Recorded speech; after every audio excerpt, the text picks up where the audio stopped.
Good afternoon, ladies and gentlemen. Welcome to TechGeek webinar series, our endeavor to empower techies. We believe that sharing of knowledge is the key to enhance our skills and grow us as professionals. With this principle in mind, we have initiated a series of webinars conducted by industry experts to give you all a crisp insight of various domains. The topic of today's session is Dawn of the Eclipse. Our guest speaker today is Mr. Prashant KN, Principal Consultant, Infosys. Mr. Prashant has 12 years of experience in the software industry. He has rich experience of architecting and developing some of the most complex internet-based applications in BFSI and retail domains and working with some of the biggest names in these domains. He has a passion towards learning new technologies and exploring new software development methodologies. He is equally conversant with the lingua franca of the project management and is certified PMP. At present, he is working as a principal consultant with Infosys. So without further delay, I introduce you all to our guest speaker. Over to you, Mr. Prashant. Hi. Thanks, Mohini, for that introduction. Hi all. Good afternoon. Welcome to this edition of the webinar. Today's topic covers about one of the most popular platform or a movement in the Java. It started in the Java society, but slowly and quickly, or rather quickly and rapidly spread across all other platforms. So just before I start off, I hope my voice is clear. Do I need to adjust any settings? Yes, Mr. Prashant, your voice is very much clear. You can start now. Okay. Okay. Thank you so much. I'll start the presentation. Dawn of the Eclipse. This is what today's slide, today's presentation or the webinar, if you will, talks about or deals with. The title is coined to capture the entire evolution of this Eclipse. What are the technologies that go hand in hand with the Eclipse, and also equally important to carry a good amount of learning is if I do demo of some of the technologies that I talk in the presentation. While today's webinar is not so intensive on the slides and the presentation, and for a good reason, because I wanted also a good amount of emphasis on the hands-on part of it, so that you get to carry the learning and be able to apply it once you go back to your respective work environments. So without much delay, let's quickly move on with the Eclipse presentation. So Eclipse, one of the commonly misunderstood terminology is that Eclipse, although most people commonly associate it with the IDEs or the integrated development environments, Eclipse per se is not really an IDE. Eclipse is a platform with a rich set of technologies, and IDE happens to be one of the application or a rich client application which leverages this technologies, the platform, and has built an application where you can, which is very conducive for you to do the development. That is how I would coin the this term. So, and rightfully so, the slide title mentions it as an Eclipse platform. So it's a multi-language platform.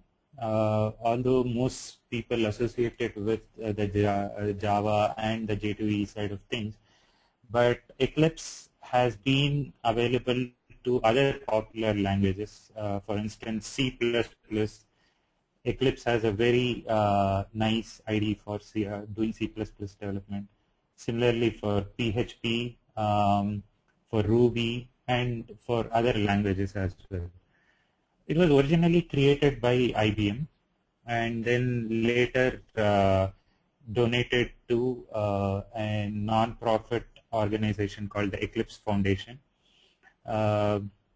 Eclipse platform per se, actually the core platform is just a small microkernel which consists of all the core basic services, and then in a layered fashion other plugins are built over the set of over this core kernel. Now the Eclipse plugins itself are built in a layered fashion, where this layered fashion is built using Eclipse 3.x onwards. The evolution of Eclipse started with 2.2, 3.x, and currently it is in 4.x. With the 3.x onwards,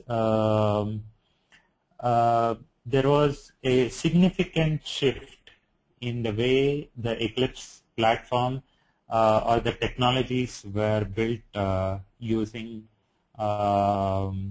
or were layered. One of the core technology that really made a drastic difference between the Eclipse 3.x and the Eclipse 2.x was this OSGI model. Just 1 second, guys. Sorry.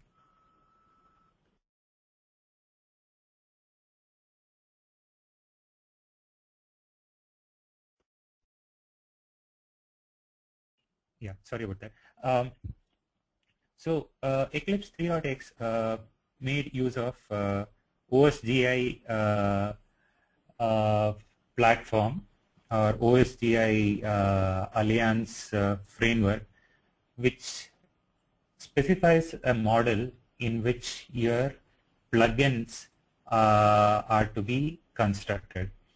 So that provided a very rich set of modular and extensibility capabilities to the Eclipse framework, and that resulted in a much more easier fashion in which you can develop plugins and also expose these plugins to the outside world, so that the others can leverage your plugin and extend over it in a seamless fashion without having to worry about the nitty-gritty details on how you have developed the plugin.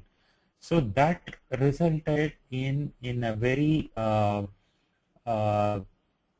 a standards-based approach of plugin development, which really accelerated. If you were to contrast it with 2.x to 3.x, 3.x really accelerated in the adoption by the large community in itself, and that also has to deal with the way the entire plugin programming model was evolved. And there was a large number of plugins, both commercial and non-commercial, and there was also large number of products, commercial products, that were ported over to the Eclipse framework. So the way the Eclipse plugins are, some of these plugins are layered. I have just enlisted here the core plugins, the microkernel that I was talking about. SWT, will touch upon it in a little while. JFace is an additional UI, which is additional UI functionality built over SWT. GEF is another plugin framework for graphical editing part. There are some popular plugins which uses this, like the UML based UML plugins like the Omondo and others make use of this. Workbench, the IDE itself, which is commonly associated with the word Eclipse, that you use for your development of Java and J2E. The team plugins, this is what you would use if you have to integrate your Eclipse IDE with the SCM or the source code management tools like CVS, Subversion, and so on and so forth. Help. So when you click on Help in the Eclipse Eclipse IDE, you would see that the entire the layout of the help tutorials or the documentation is in a very distinctive fashion. So there is a plugin which enables you to embed your documentation into that particular framework. JDT is for your Java development tools. DLTK, this is a very recent addition. This enables catering to the dynamic languages like PHP, Ruby, and other things. Plugin development environment. Now this itself is a plugin which enables you to develop other set of plugins. Myline is if this is a plugin which enables you to do task-focused development and plug into bug control, tracking systems like Bugzilla, Mantis, and other things.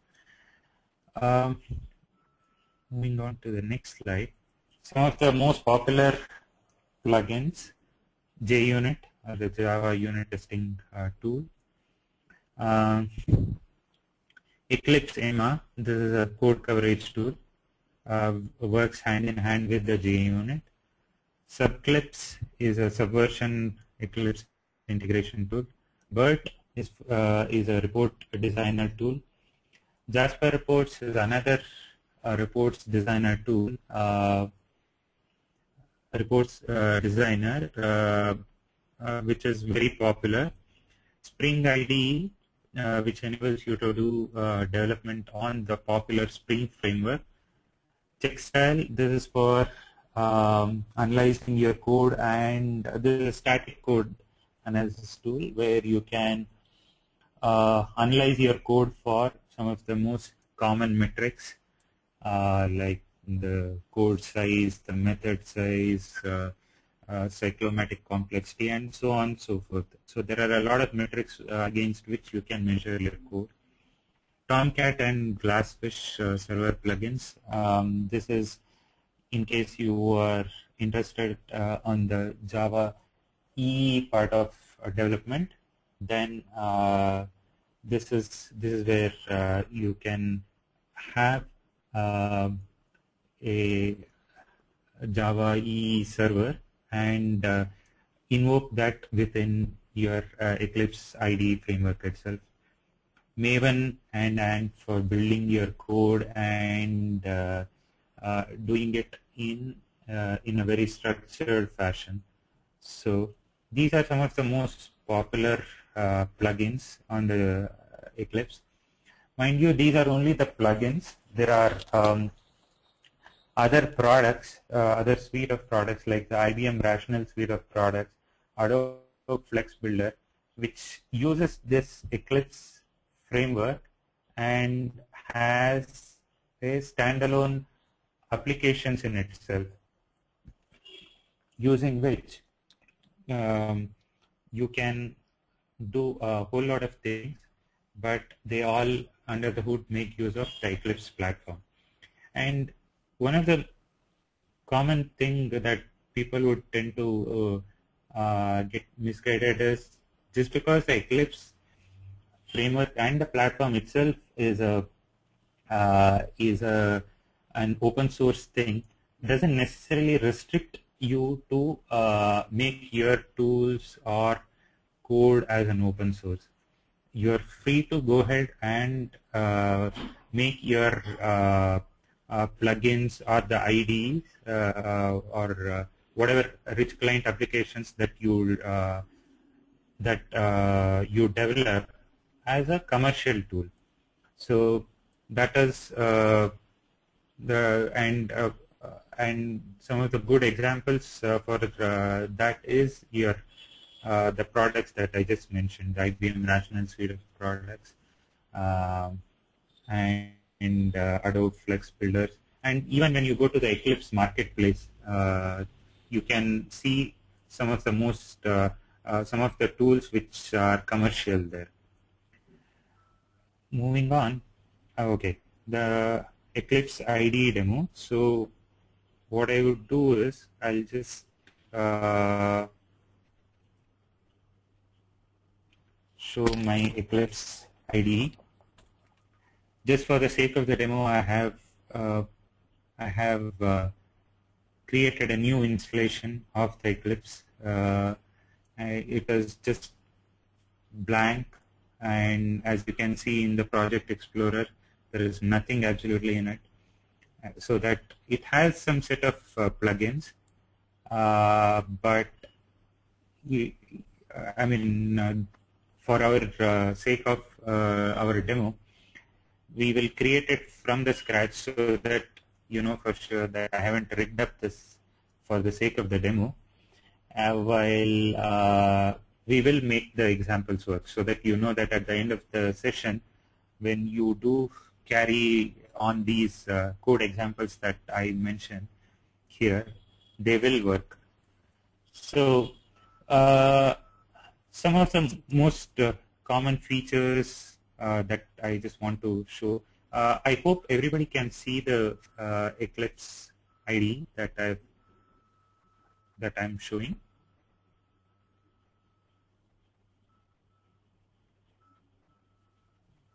Okay.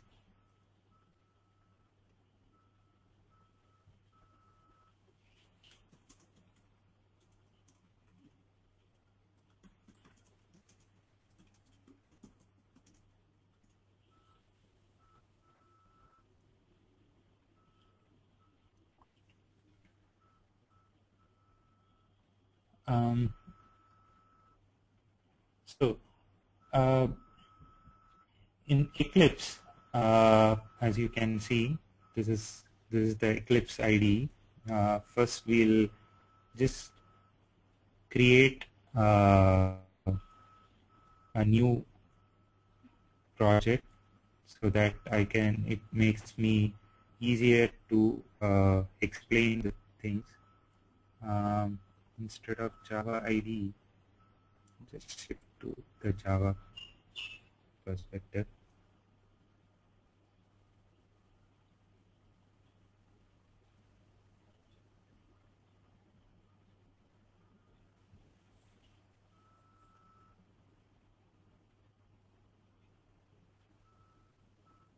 Okay.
Sorry, team. Just bear with me for a second.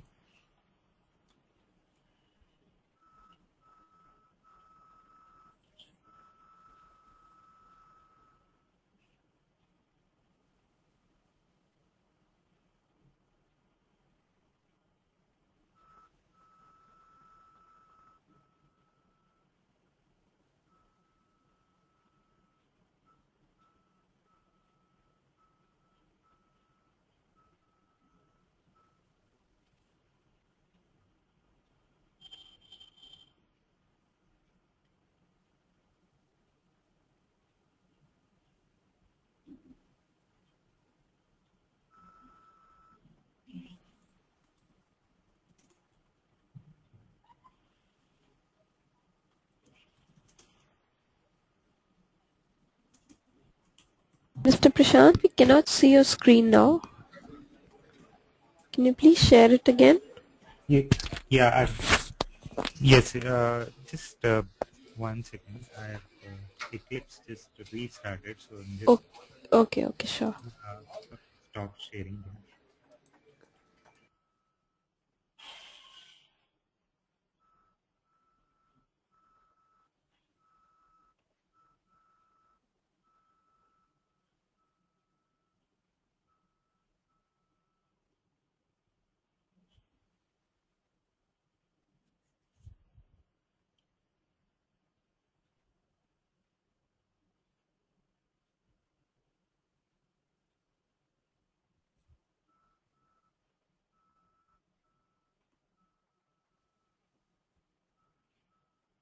Yeah, is my screen visible now? Yes, it is visible now. Okay. Yeah, sorry about that. Uh,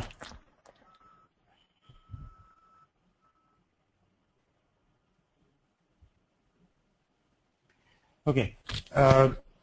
One of there are two ways to learn about any new concept, new technologies. One, either we go through the hundreds of pages of documentations or hundreds of slides and then make a note of it and do it offline.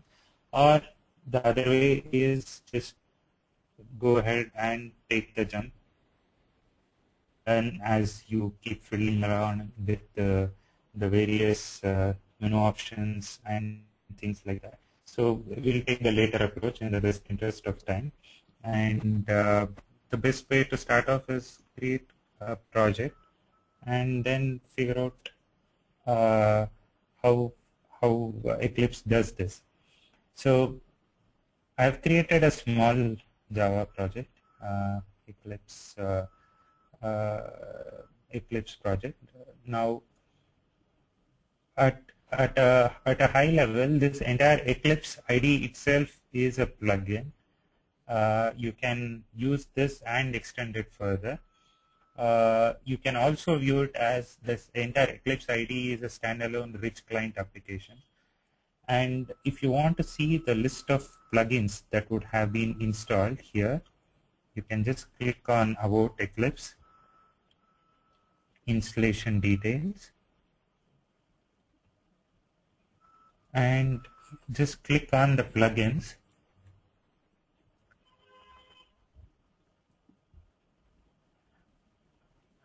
The plugins tab is taking some time to load, quite possibly because this really has tons of plugins installed. As you can see from the size of the scroll bar, there are really tons of plugins that have been installed on my IDE, and you can see the list of all the plugins that has been installed.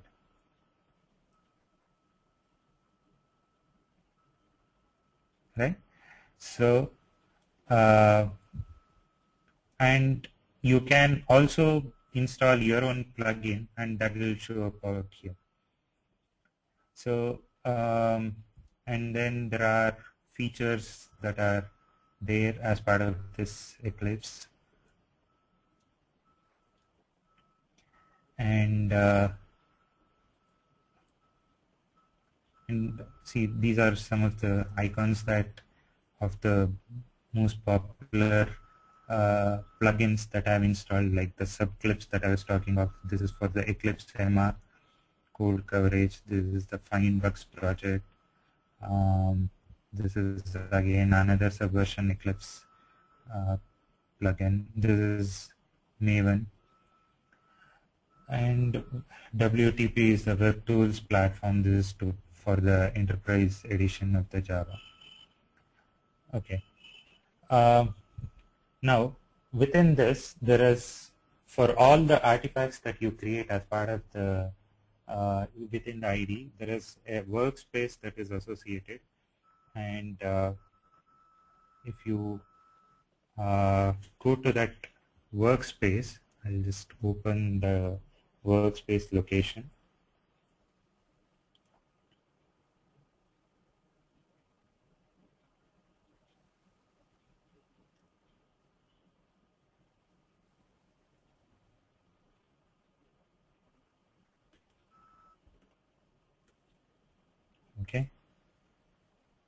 if you see this, there is, sorry, 1 second.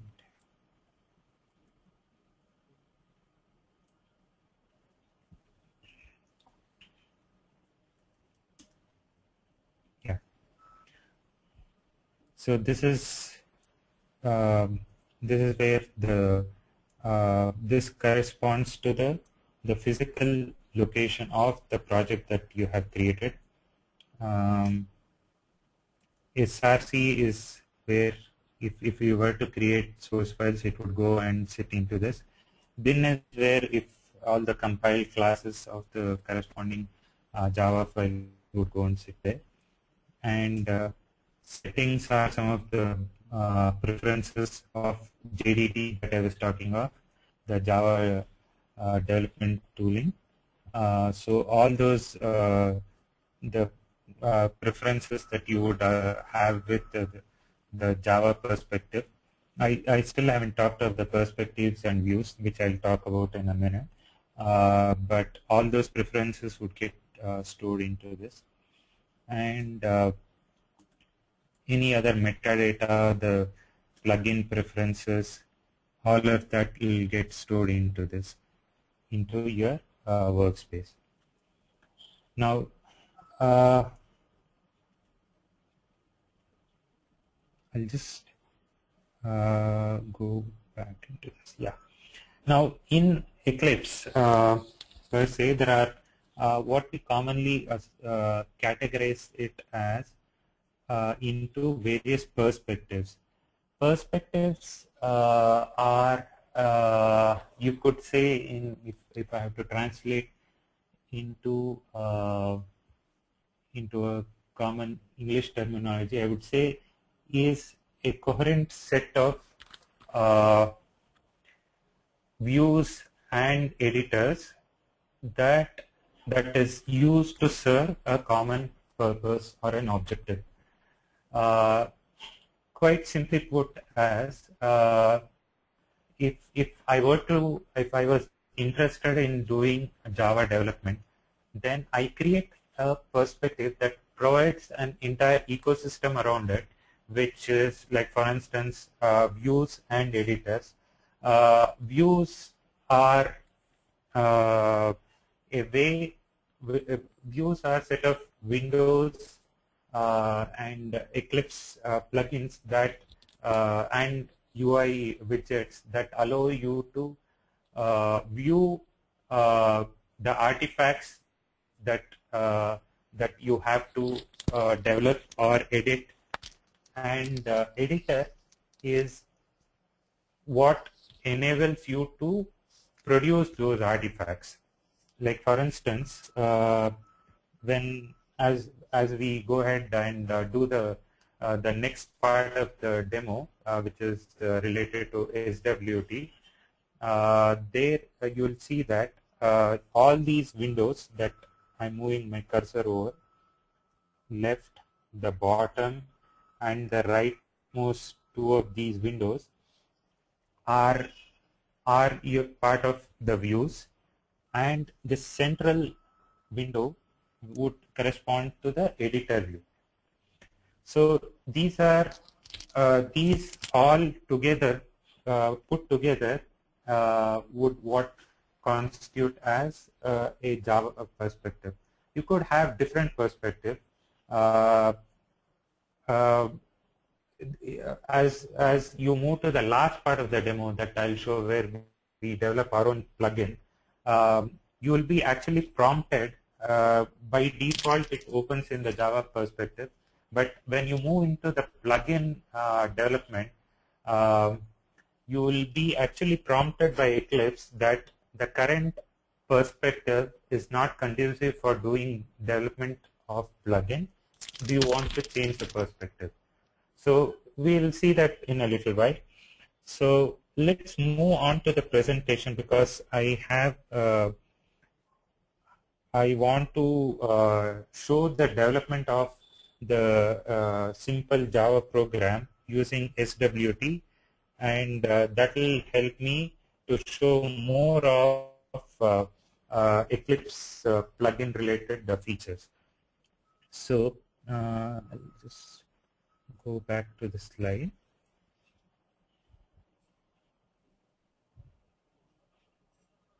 Okay. Now SWT, or Standard Widget Toolkit. Now this is a GUI or GUI toolkit that was developed by IBM. This was done to overcome the performance reasons. There is a bit of a history to this. Initially, I'm talking of the time when Java version was less than 1.4. We had numerous Java GUI platform was hopelessly slow compared to what it is now.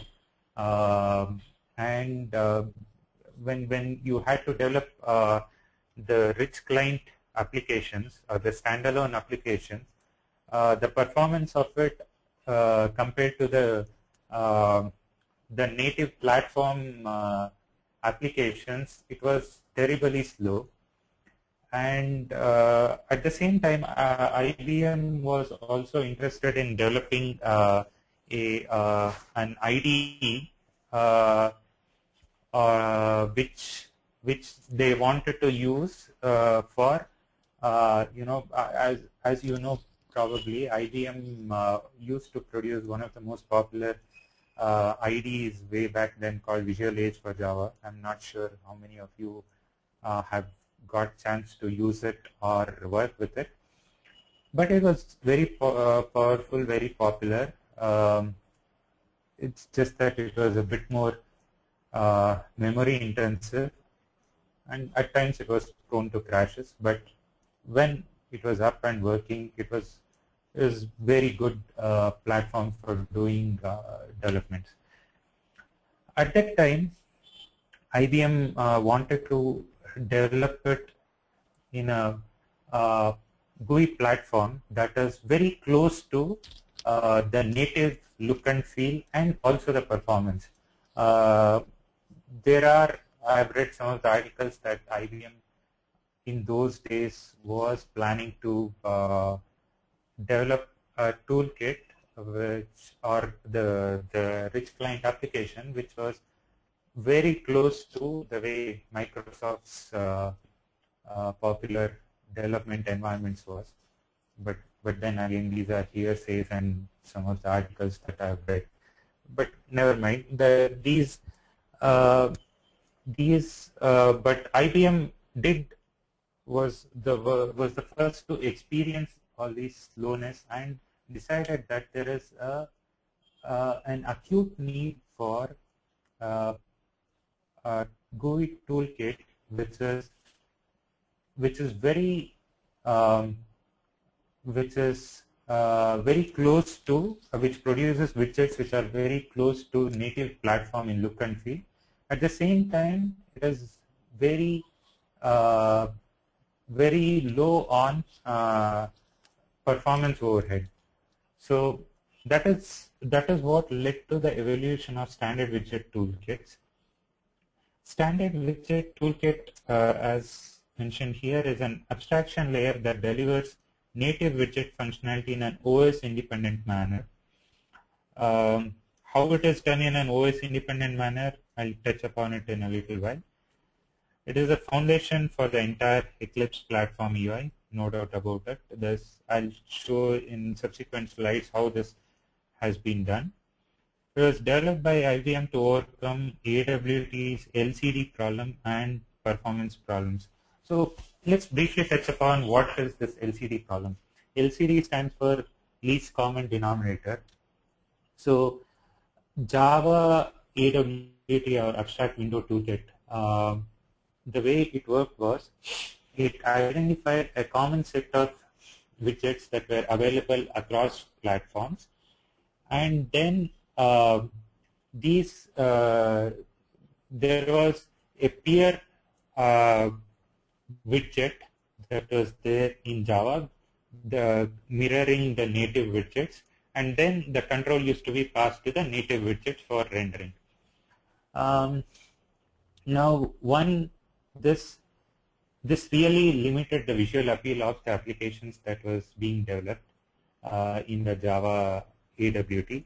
And second of all, since there are for every widgets that was there, you used to have a peer controls, peer widgets.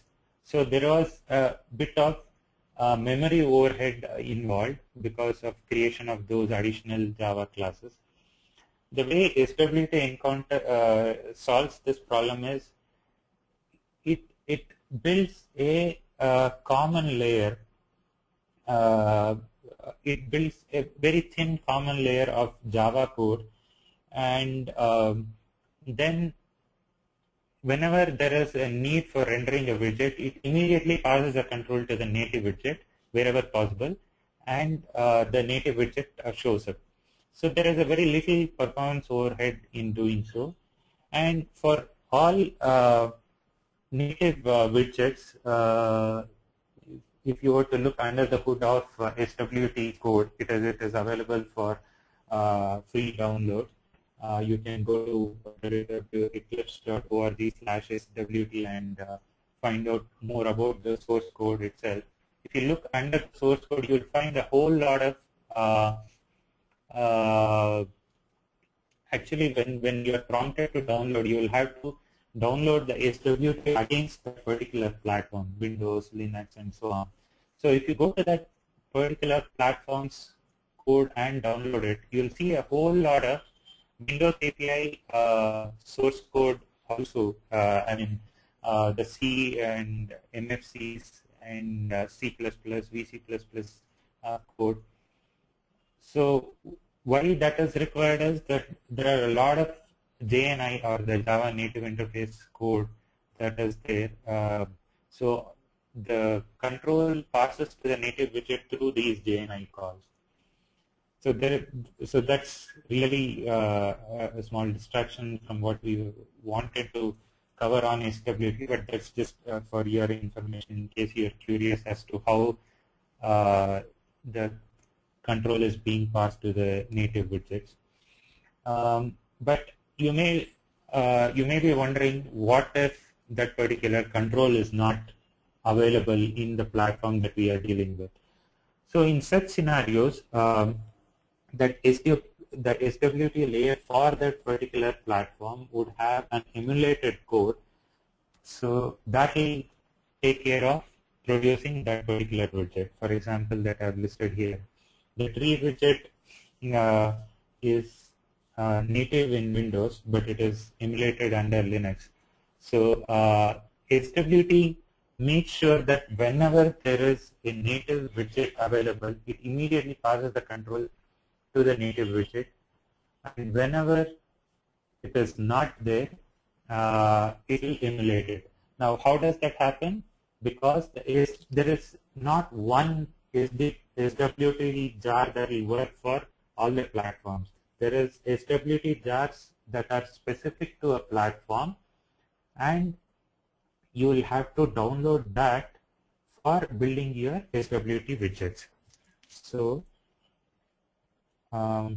let's see the demo of how to build an SWT code. Okay, now let's develop a Java application. So before that, I'll create a package.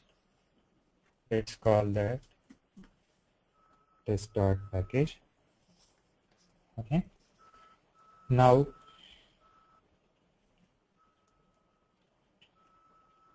new class.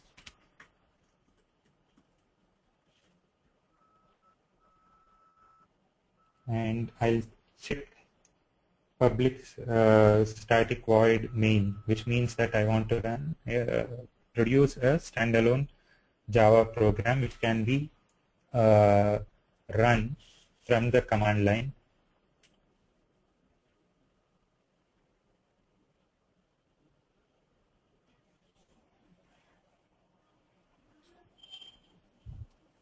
So this window that in which the Java code appears is the editor window that I was talking of that is part of the Java perspective.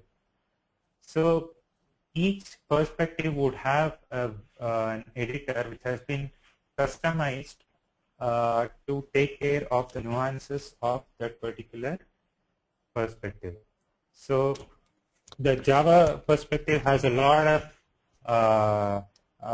of customizations, a lot of Java specific enhancements that we'll see as we go ahead in typing the code. For instance,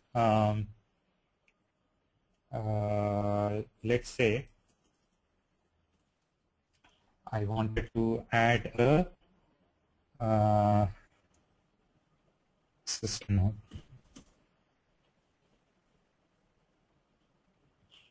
See, all I did was I just typed this out and press Control Spacebar.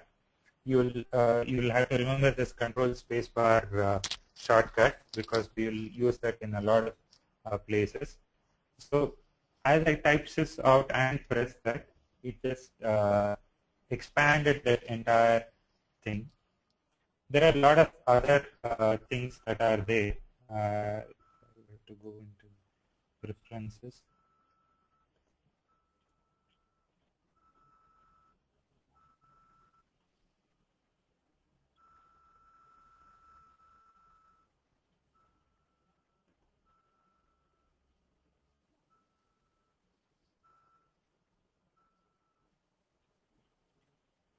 So there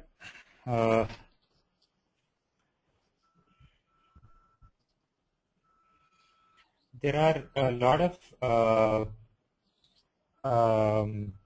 code completions and few other enhancements that are linked to Java specific thing.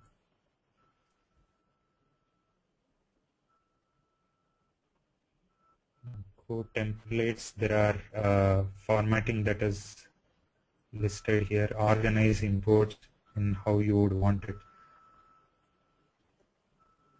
See, this is what I was planning to show you. So there are a lot of the control space that I was showing, that I was talking of. So this is where a lot of them have been listed. You can, in your spare time, go ahead and get into the details of it. So let's get on with the coding part. There are a few other things that I just wanted to show. Some of the common shortcuts that you'll use. Say I just want to comment this entire piece of code. Just press Control and /, and that particular piece of code will be commented. And if you want to remove that,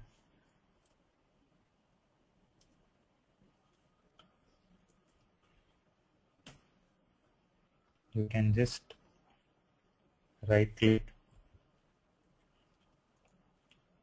Control-Shift /, and that will remove the code, the commented piece of code. Other than this, let's say I add a lot of unwanted imports.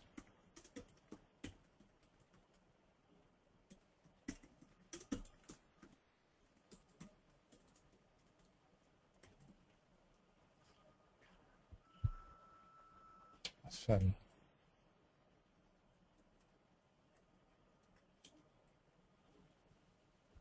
So you can see an exclamation mark over these things, and you says the tooltip. This is never utilized. So there is a quick shortcut to get rid of all the unwanted imports. So what you can do is Control-Shift and O, and it just removes all those imports that are there, unwanted imports that are lying in the code. So that's one other handy shortcut for you. Now coming back to the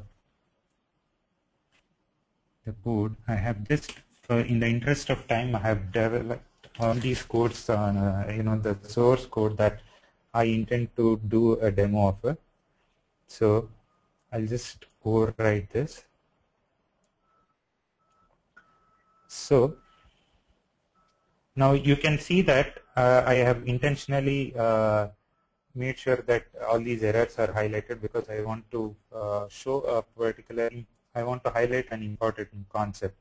If you look at it, Eclipse has highlighted all those controls which start with or which are part of the ORJ Eclipse SWT package.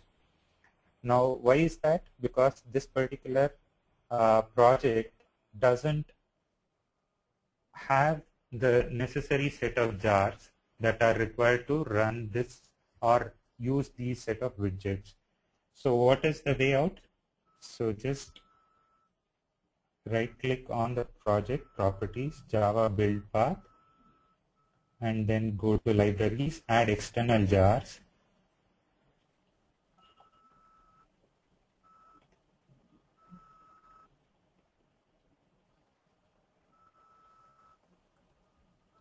Go to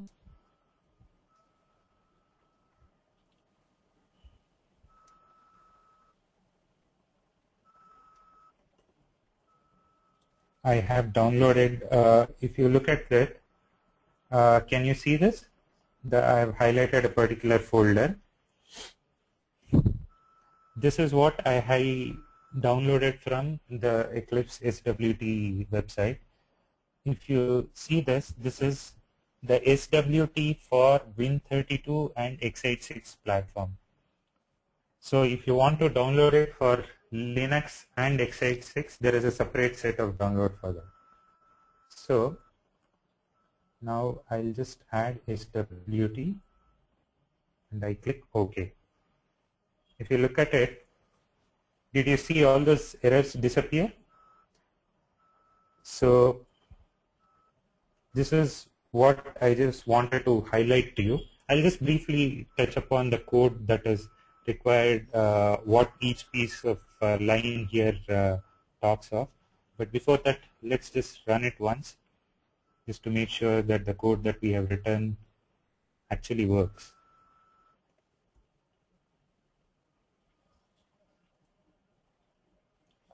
Okay, just displayed hello world button. When I click that, it became thanks for clicking me. Okay, so to briefly touch upon this SWT.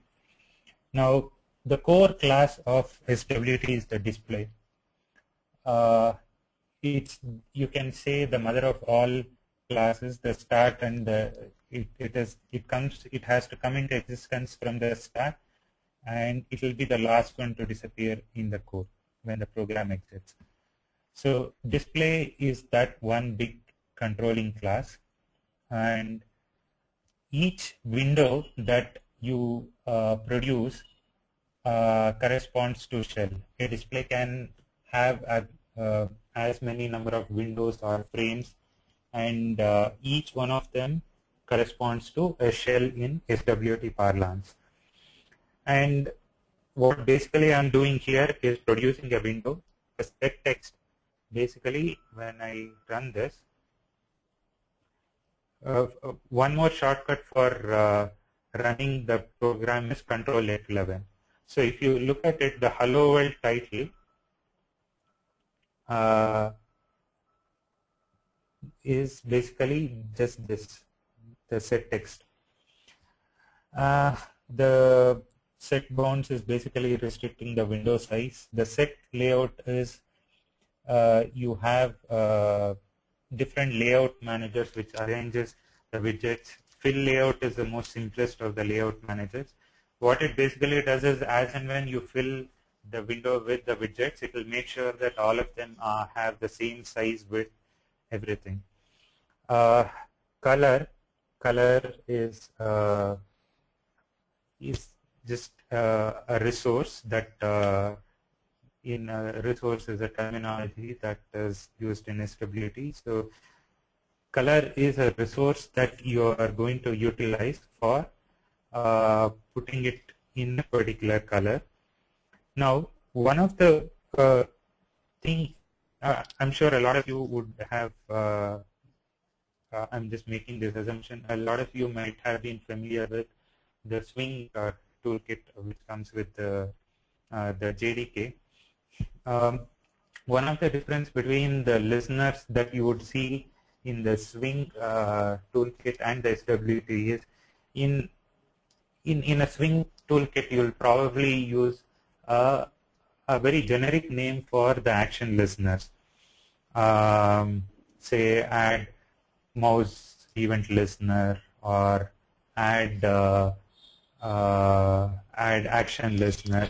But in SWT, that's one departure where you will see that the listeners and adapters are very named after that particular event that will happen. So the selection is nothing but the clicking event. You will see in the JFace code that if you click on that, you will see a double click listener or some other event specific things. So and one last thing that you would want to see is that there is an infinite event read and dispatch loop as and when which until this particular window is disposed of, it will just keep listening to the events and just immediately dispatch it to the interested parties who deal with it. So we have trapped only one particular event, and it will come to this particular thing. Else, it will what it will do. The default behavior is it will dispatch that event to the native widget. So this is a quick thing on the Hello or the SWT. SWT, how to develop an SWT program. One main thing that you will have to do is, unlike in Swing toolkits, you will have to dispose of each and every resource that you would have acquired, because they are all native resources and you would have to take care of disposing it off. So that is why this dispose method is there, and of course display.dispose, which will take care of disposing of every other resources that may have been indirectly consumed. Next, we'll move on to the the JFace part. So in the interest of time, I will just hurry this up a little.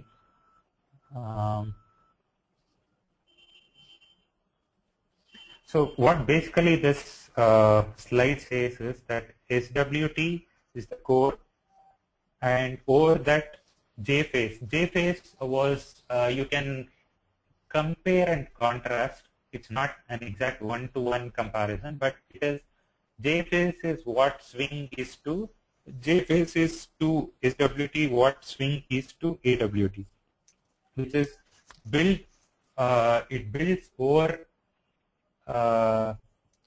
the primary set of widgets that are there and enhances it with a rich set of user controls. These are all developed in Java, and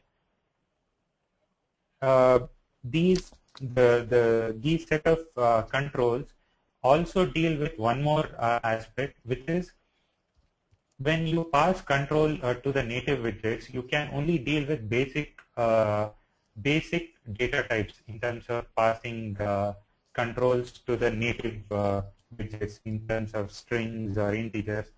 But when you have to actually say, I have set of people or an organization data model that you want to display in the GUI, then SWT can't deal with it. There has to be one more layer which takes care of this impedance mismatch between an object-oriented data model and the raw data model that SWT can understand. And that is exactly where JFace fits in. RCP, or the plugins, Eclipse plugins, extends over and above JFace and brings in adds OSGI specific modularity, extensibility over and above the widget toolkits that JFace provides, and that is what can be used for your Eclipse plugins. Now let's do one JFace demo. Let's quickly do a sorry, I have to do a new Java project.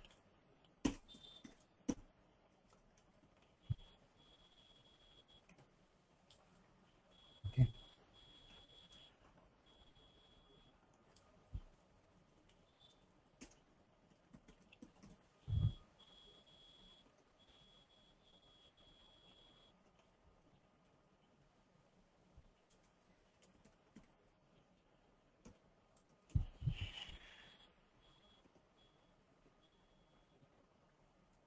So again, in the interest of time, I have written code for this, which will work fine for JFace.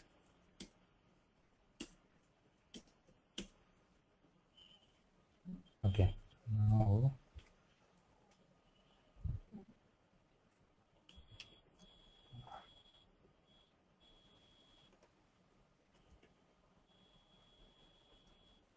let's delete this.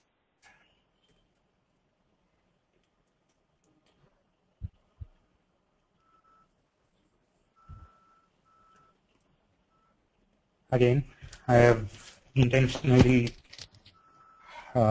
shown the errors that will come in.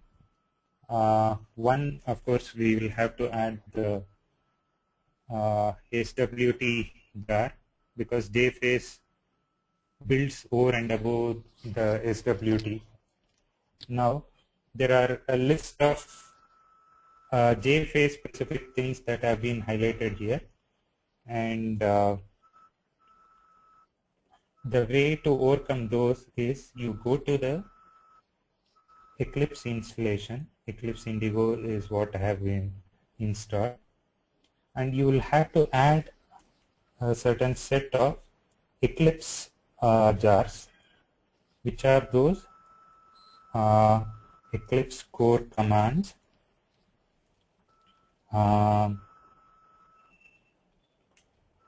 Eclipse core runtime.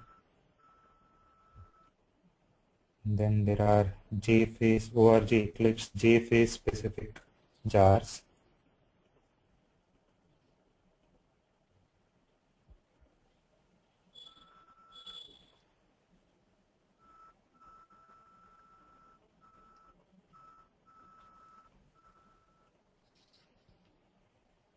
Okay, so all these errors have disappeared. I'll just first quickly run this to find out how this renders. Oh, okay. Whereas Eclipse ORG core runtime iSafe runnable. Okay, there is one more jar that I will have to add to this.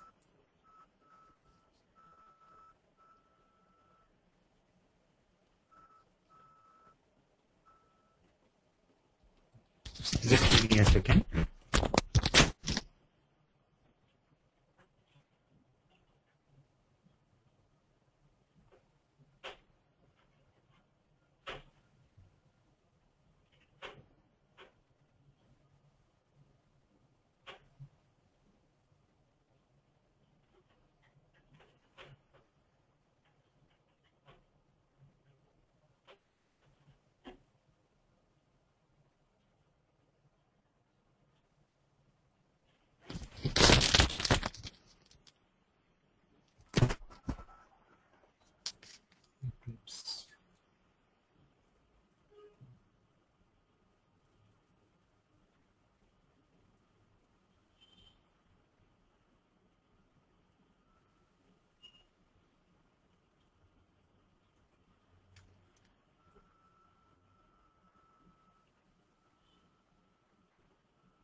Okay, fine. So there are JFace specific few jars that I have added. Obviously, the list runs large, so um, there is what, as you probably figured out while I was resolving those errors, one of the core thing is JFace builds on top of SWT, and I had intentionally created that error just to drive that point, that first you need to have the SWT runtime in path before you build, before you embark on producing JFace applications. And then there are a whole list of JFace specific jars that, as you saw, that I had to add into the runtime. Just to recollect that, there are core commands, core runtime, JFace specific, there are a couple of jars, and then text and equinox that needs to be added. So what basically I have used is, I have used a list viewer control that is there in the JFace. And what I have tried to do is, I have tried to display not a simple data type, but an organized data type, which is what I have seen. If you see this, there is set input of this list thing. I have set an organization data type, which is what I have developed here. Okay. This is a standard Java class that I have developed. And then, of course, with each control, for example, here list, there is again, there is a tree control. You have certain concepts called as providers, which provides the inputs. Then there is a sorter, which allows you to sort the data. This is what I have just done here. And of course, as I was mentioning some time back, if you see this, there is a double-click listener. As I was mentioning, the name of the listeners and the adapters are very close to the event that they handle in SWT and JFace. So this is what this highlights. And of course, rest everything follows the basic SWT approach, because it's nothing but it builds over and above SWT. Now, in the interest of time, I'll just, as promised in the original agenda of this particular webinar, that I'll show you how to develop your own plugin. So, which is what I will just quickly proceed to do. New project, and I have chosen new plugin development project. New Hello plugin. Next.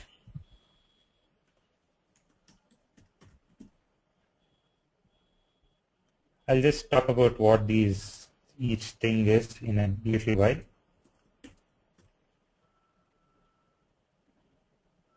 What do I want to do? I want to do, these are certain set of standard templates, which is what I had in mind for this short webinar that we have, because developing a plugin is a very complex and not so complex, but it does take quite a bit of time, which may not be in the best interest of everybody here. So, which is what I'm doing. I'm using one existing template to do this.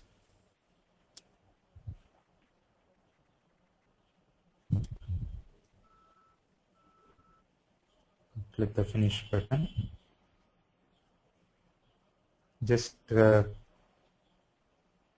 look out for a prompt that Eclipse would give that I was mentioning earlier. You saw this? This kind of open associated perspective. This was the prompt that I was talking earlier, that each type of perspective is conducive for doing a certain activity for which it has been built for. Now, Java perspective, obviously, this from the nature of the prompt that Eclipse is giving to you, it says that you can't do development of the plugin using this perspective. So it is asking you to switch the perspective. Let's click, I'll say remember my decision, and I click yes.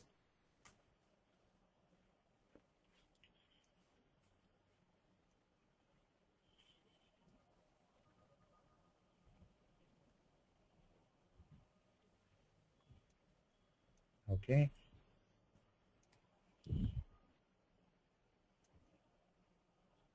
Okay. So now we are all set. Let's see how we can run this. I just clicked on a link. I'll just bear with myself. I'll just go into the nuances of what that plugin has and things like that. But before that, let's just run this plugin. I just want you to have in mind what are the controls that got produced with this and how these got produced.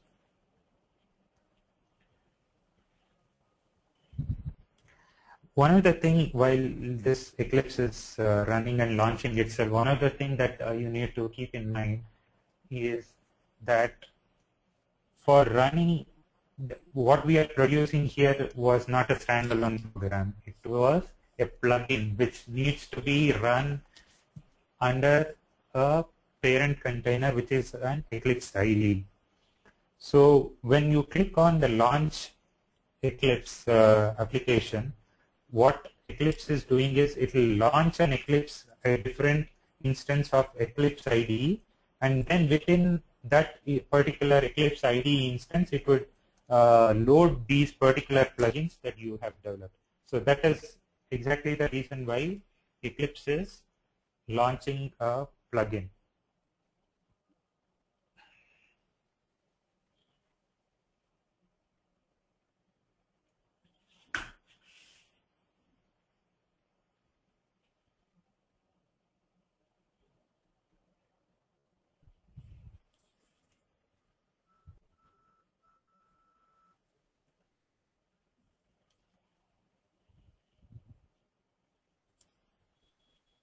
Okay, if you see this,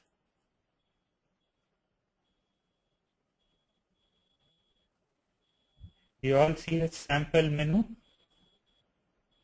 and this say hello world. This is what our hello world plugin has produced. Now, what will happen if I were to just click that? It will say hello Eclipse world. And just remember this hello plugin title. I'll show that in a little while. So we'll just close this and go into the details of what exactly was happening here.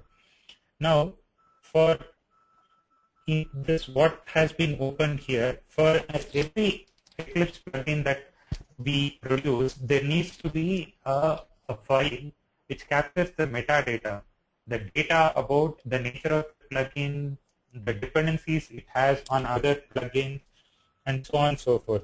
So what currently is being displayed is a plugin editor, plugin manifest editor, which in a very GUI fashion is capturing all the inputs that needs to be populated into the metadata.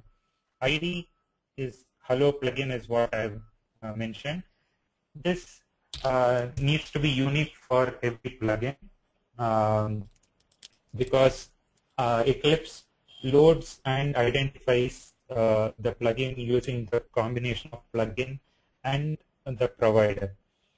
So ideally what many people do is using the packages and the class names for their respective plugins. Activator is the actual plugin class.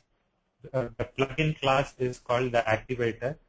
Sometimes it is also plugin and bundle is the terminologies are used interchangeably. sometimes you could also hear people referring to as a bundle activator. Activate this plugin when one of its classes is loaded, which is what is, and this plugin is a singleton. Dependencies. What are the other plugins on which this plugin depends on? UI, obviously, because we added menus and a toolbar button. That all comes from this or the Eclipse UI, and core runtime.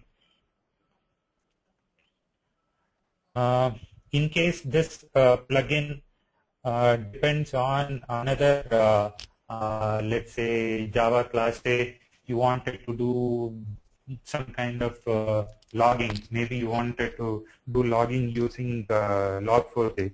In such a case, you would add the class path library here, and these would get also this particular jar would also get packaged as part of your plugin jar. Note that there are one significant difference between adding jars to the class path that I have shown earlier to adding it into the class path that is being shown here. What is being shown here, runtime, is what is required for running of the plugin, and that is different from the compilation class path that we have added earlier. So more often than not, you would require adding jars in both places. Extensions. So what is this plugin extending on? As I was mentioning earlier, that this entire plugin framework is built in a very extensible format. The extensibility is at the heart of this entire framework. Now, what we would suppose we wanted to do is add a menu. Now, there is a plugin which displays the entire menu bar. Now, what you are doing is you are extending that particular menu. So, which is what using UI menus, we extended it. And UI commands, UI handlers, all of these, we have extended it, and that is the reason why these are extensions.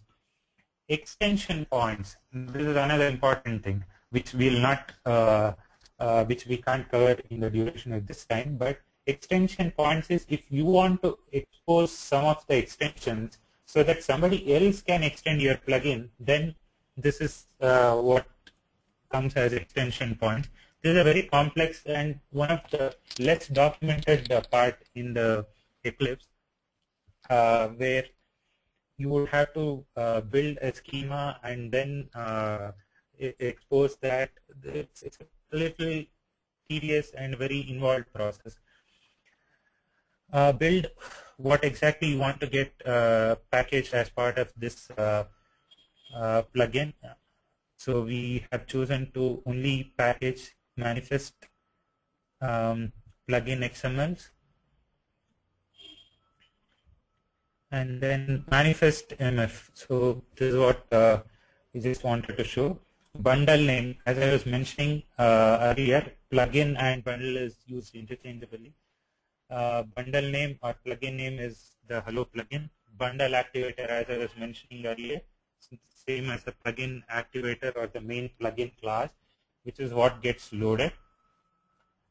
And lazy, this is an important concept because plugin loading is a very intensive operation. Eclipse makes sure that it doesn't load all the required plugins at one shot, but it will load only on need basis. So that is what this is. And okay, now extension points I was just mentioning, right? So what if you saw that the menu it said a sample command. So what this is doing is it's documenting all of that. It's saying that I have extended, the way to read this is I am extending the extension point UI commands, and categories I have added a command called as sample command. Okay, and The handler for that, I'm extending it and providing my own handler. And for menus also, there is a sample menu, which is what I have just added. Now, this is the main plugin class. All plugins, there are two ways to extend the plugin class, or produce a plugin class. One is using abstract UI plugin, and then there's a plugin interface. Abstract UI plugin takes care of a lot of low-level details that you would otherwise have to deal with. Abstract UI, as the name says, is an abstract class. There are two particular methods that concern the life cycle of the plugin. Start, this is what gets control whenever this plugin is activated, and stop when the plugin is getting shut down. So if you want, we will just, I'm not sure if we don't have that much time, so we can just add system out println here, and when we run it, we can see here, which will show that this whenever plugin is loaded, it will invoke the start method, and whenever it's not, whenever it is shut down, it will invoke the stop method. As you can see, it's a bare bone version of the code, so it doesn't have much of the logic. And the handler, so what exactly does, when did that handler get invoked? Whenever we clicked on the menu or on the toolbar button, what did it do? All it displayed was hello plugin and hello Eclipse world. I was mentioning some time back to remember the window title. See, this is what is there, and this is hello Eclipse world. Okay, so as you one other concept before I just open it up for questions. As I was mentioning, these RCPs or plugins extend over and above the JFace. So this, as you can see, this message dialog is nothing but a JFace component. So having said this, I'll just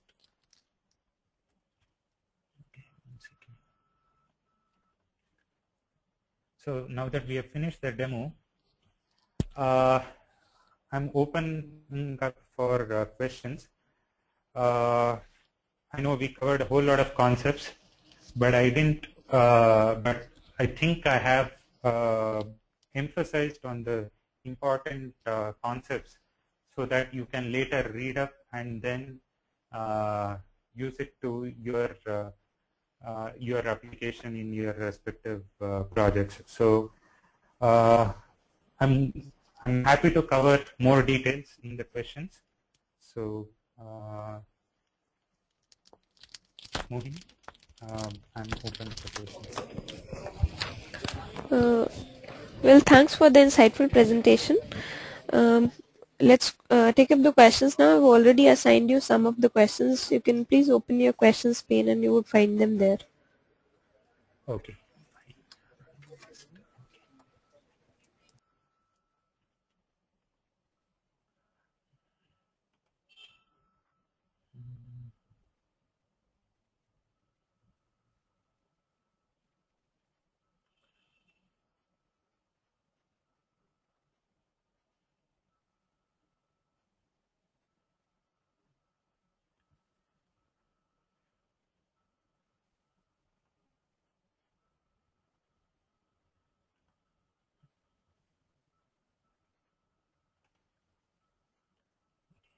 Just give me a second.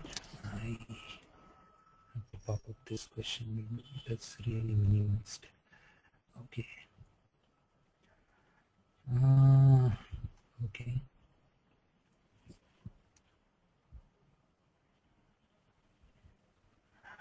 Okay, there is a question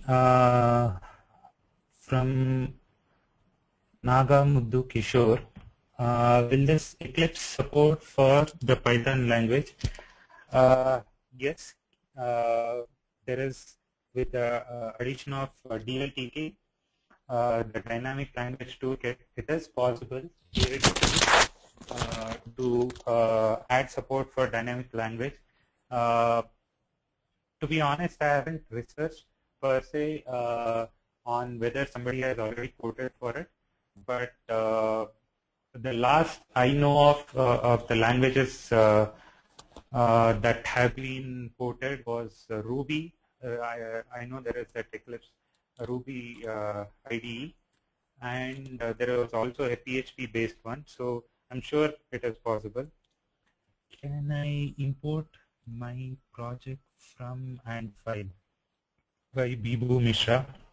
I haven't per se tried it, but I'm sure it is possible. How to install our own plugin? It is absurd.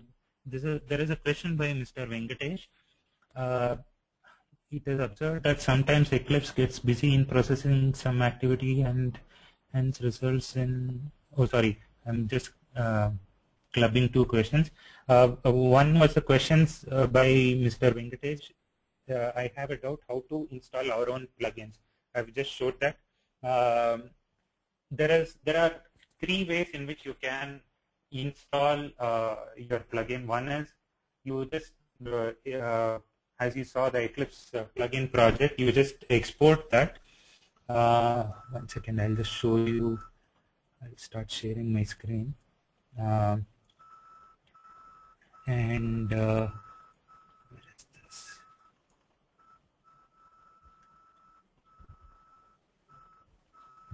So in this, I just say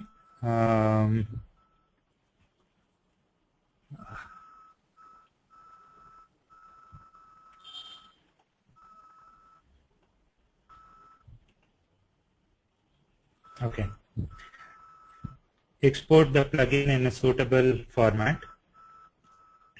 You select this and choose a mechanism in which you want to. You just you say archive file and browse the directory where you want to export it, and then it will export it as a jar file.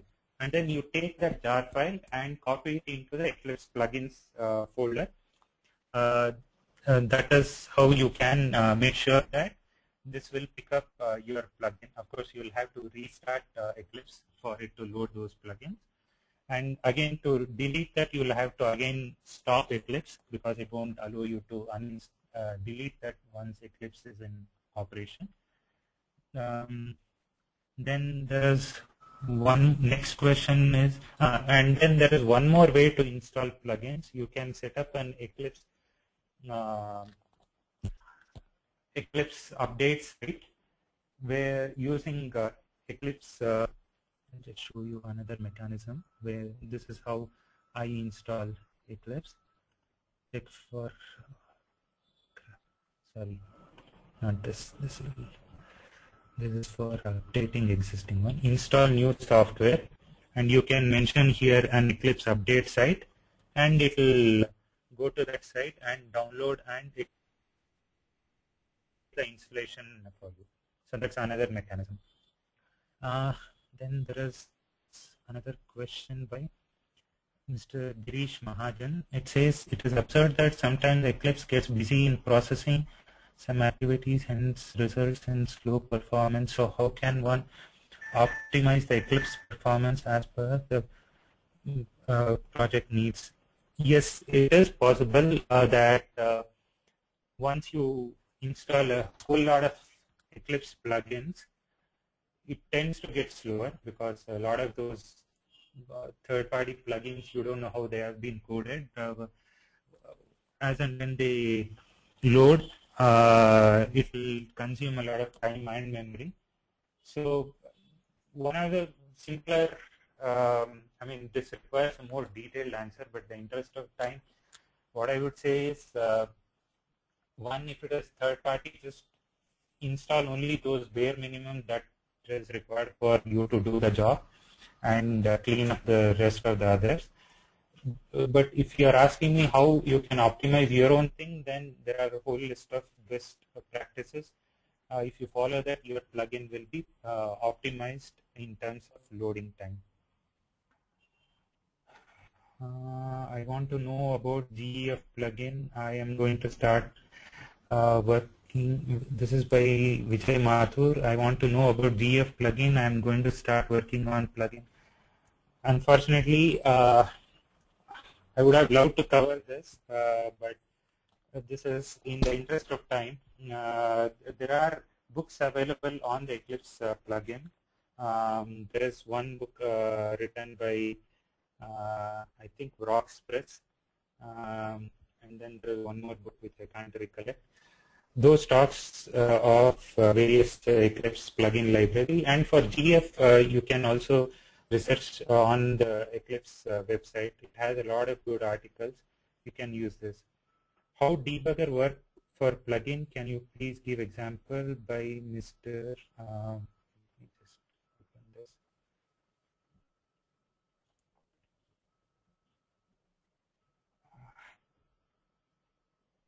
Sorry, I'm just having trouble popping out the question panel.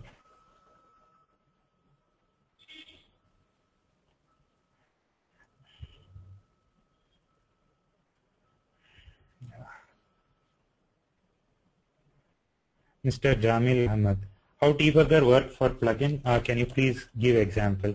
So whatever, I'll just show my screen. Instead of launching an Eclipse application, you can click on launch an Eclipse application in debug mode, put breakpoints in your code, and Eclipse will actually pause at that very particular point. So that's how you can do. What plugin used for C++? There is an entire, this is by Mr. Akhilesh Mishra, there is an entire Eclipse IDE itself that is available separately for download if you want to do C++ development.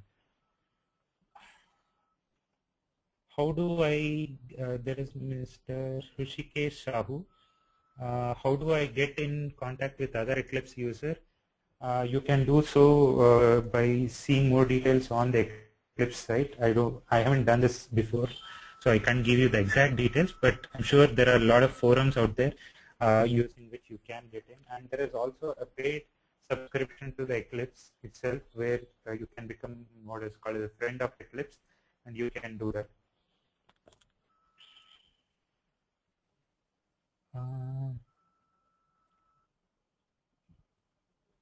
What is the main difference between SWT and JFace by Mr. Sumit Dahia? I think I've covered that. What is JFace builds over and above SWT and provides one additional set of GUI widgets, and second takes care of dealing with not necessarily the basic data types, but as you saw in my example, we used a proper Java class and used it for our display in our JFace example. So as I said, it's not exactly an analogy, but you can use that is for easy grasping. It is what Swing is to AWT, is what JFace is to SWT. I am running out of stack space in Eclipse. How do I increase the stack size? Good question. How we do this is, let me show my screen again. If you can see here, this is by Mr. Hrishikesh Sahu. This, you go to the Eclipse installation. I have installed Eclipse Indigo. There is this eclipse.ini file.